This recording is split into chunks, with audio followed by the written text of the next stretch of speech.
Okay, so the first step in this journey is discovering your niche and your content strategy. Now, a lot of people get stuck in this phase, struck by something called analysis paralysis. This is where you just spend so much time thinking and researching that you never really get started and you never really go anywhere. But honestly, you just can't think about it too much. You just have to get started. That's the only way you're going to learn. But here are the first steps that I recommend you doing. Now, if you're a visual person and you would like to follow along, I created this fun little workbook to accommodate this class, and you can download it for free down in the link in the description. Okay, so step 1. List out 5 things that you like to talk about or that make you unique or give you a unique perspective. Basically, list out the ways that you could bring value to TikTok or ways that you would like to bring value to TikTok. For example, for me, it's like giving job and career advice, talking about the film industry, talking about living in New York City, editing and directing, and like documentary filmmaking. But for you, it might be like mid-century modern design or fonts or portraits of animals, I don't know. Step 2, now you're gonna wanna find 5 to 10 accounts that already talk about those things. Look at their most popular videos and then look at the comments. How are people engaging with the video? What questions are they asking? What content are people craving? So for step 3, I want you to think about your end goal. What do you want to get out of TikTok? What is your best case scenario? What are you doing? Is it a creative director at your favorite agency sees your TikTok and hires you? Is it your favorite artist sees your TikTok and they hire you to design their album cover? Or maybe you're a musician and you want one of your songs to go viral on TikTok. It's important to start with the end. Now, instead of saying, I want this, write it in I will statements. I know it's kind of cheesy, but research shows that writing down your goals helps you achieve them. So instead of saying, I would love for a creative director to notice me and hire me, say, a creative director at this agency will see me and hire me.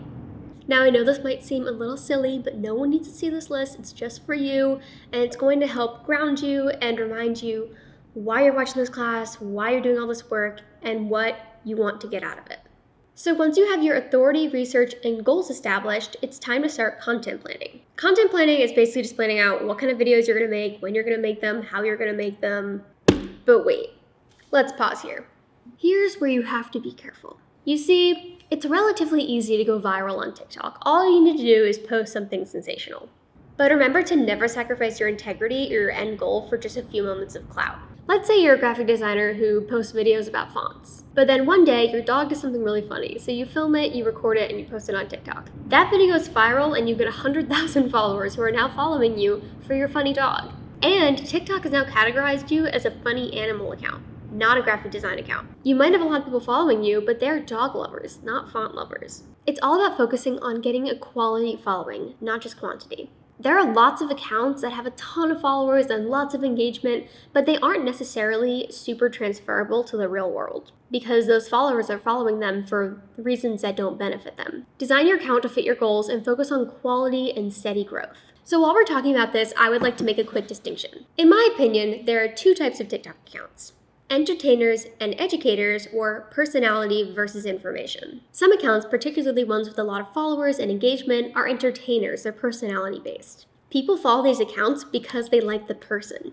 That person could post a video of like them eating french fries and it would get 1 million views because people simply like that person. These are creators like Addison Rae or Noah Beck or Brittany Broski. They're usually like models or comedians or actors. And honestly, they are modern day celebrities. They have garnered a following based off their charisma and their personality. And then there are informational accounts or educators. These are accounts that people follow and pay attention to because of the information that they give. They don't follow the creator for their personal interest, but rather for the information that they provide.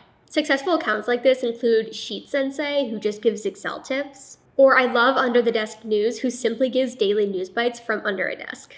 These accounts bring valuable information to viewers, which TikTok loves because they have established themselves as authorities in their niche. And then, of course, there are accounts that fall somewhere in the middle, accounts like Hank Green. People love him for his personality and his information, which leads him to consistently go viral. So when you're planning that content, always keep that in the back of your mind.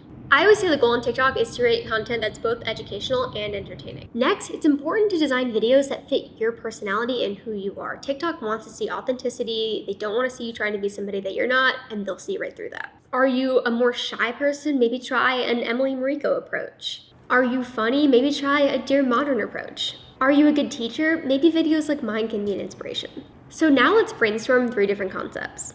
Some concepts that I like to use are how-to videos, so how to answer this question, or I like to do listicles, or something more sensational is like a mistake that you're making, or this is why you shouldn't do X. So now that you know what you can talk about, what you want to talk about, how you want to talk about it, name those 3 concepts. For example, if I named 3 concepts right now, I might do how to decide on a lens, 3 ways to export footage in Premiere, or maybe a day in my life as a filmmaker, things like this. And what I do is I just keep them in my notes app, just so I can go back and revisit them.